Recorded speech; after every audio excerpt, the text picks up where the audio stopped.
In the world of general aviation, there are aircraft that simply fail to take off, not because of a lack of power or bold design, but because they're quite literally flying problems. Today on Aviation In Dia, we present the planes nobody buys because they're a headache. Models that were launched with high expectations, but over time earned a dreaded reputation among pilots and mechanics. Aircraft that turn out to be a real headache. Impossible to find parts, chronic maintenance issues, overcomplicated systems, and a history of failures that scare off any informed buyer. Ready to discover them? Beachcraft Duke B60. The Beachcraft Duke B60 was born as a luxury twin-engine aircraft with a pressurized cabin, aggressive design, and excellent climb capability.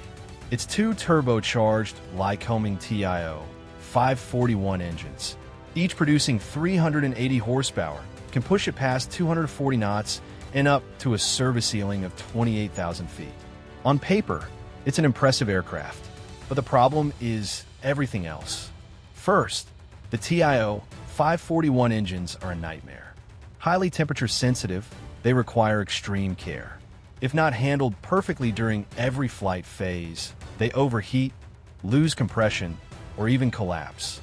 The TBEO, time between overhauls, is just 1,200 hours, and overhauling or replacing a single engine can exceed $90,000. Second, the pressurization system is fragile and leaks constantly. Repairing it involves removing delicate panels and still doesn't guarantee stable flight. Third, the aircraft is so overloaded with systems that maintenance is complex and expensive. The electrical and hydraulic components were over-engineered, and many have no modern replacement. The result? Despite its elegance, dozens of Dukes sit abandoned or for sale at dirt-cheap prices because nobody wants to deal with its infamous reputation. Aerostar 601P. Designed by Ted Smith, the Aerostar 601P aimed to be the fastest twin in its class, and it succeeded, reaching up to 285 knots, flying above 25,000 feet, and boasting a sleek aerodynamic look that's hard to ignore.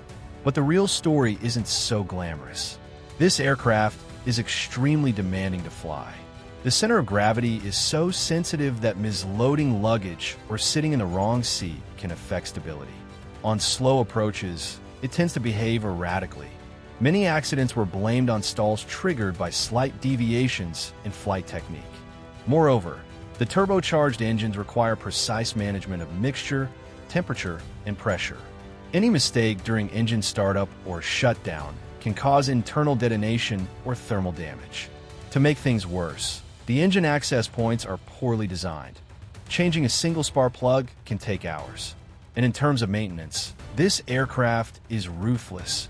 Overhauling both engines easily exceeds $150,000. Many Aerostars are now selling cheap, but mechanics already know it as the plane that makes you sweat before takeoff. Cessna 336 Skymaster. Cessna tried to innovate with the 336 Skymaster, a twin with inline engines, one in front and one in back. The goal? Eliminate the critical engine hazard and make twin flying safer. But reality had other plans. The rear engine constantly overheats. It's trapped between the fuselage and vertical stabilizer, with poor ventilation. Many reports state that after 30 minutes of cruising, its temperature exceeds safe limits, forcing unscheduled descents. The fixed landing gear makes it aerodynamically inefficient, limiting speed to just 140 knots. The interior space is cramped, cabin noise is unbearable, and maintaining two engines in separate locations complicates everything. And when one engine fails, the aircraft tends to vibrate violently, affecting both structure and controls. Spare parts? Extremely hard to find. Resale value? Almost none. Seeing a Skymaster in flight today is almost a miracle. Many have been parked for years. A noble idea that nobody wants to keep alive. Grumman American AA5. The AA5 was meant to be a cheaper, modern alternative to the Cessna 172 or Piper Cherokee.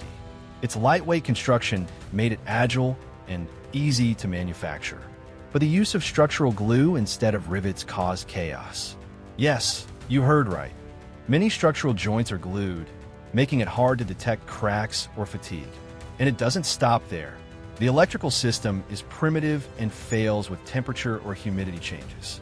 The landing gear is extremely stiff. Many hard landings have damaged the fuselage. Its Lycoming O320 engine delivers only 150 horsepower, and with a cruise speed of 115 knots, the plane feels underpowered at high-altitude airports. Mechanics report that component access is poorly organized and makes quick repairs difficult. As cheap as it may look, the AA5 is a puzzle that ages badly, a bargain that comes back to bite you. In aviation, not everything that shines flies well, and these models are proof that a bad purchasing decision can turn into years of frustration, unrecoverable expenses, and canceled flights.